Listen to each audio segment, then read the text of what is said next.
Welcome to our daily blog.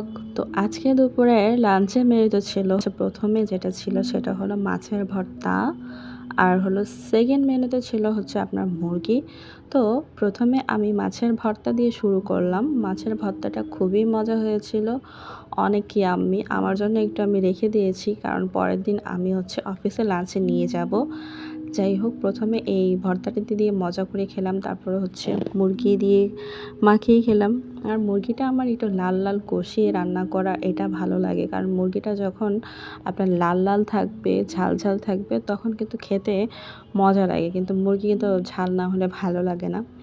অনেকেই আমার ঘরে ঝাল পছন্দ করে না, বাট আমার একটু ঝাল খেতে ভালোই লাগে। একটু ঝাল না হলে তরকারিতে স্বাদ কিন্তু আসে না। যখন যখন আপনি একটু ঝাল দিবেন, তরকারির স্বাদটা কিন্তু আরও দ্বিগুণ বেড়ে যায়।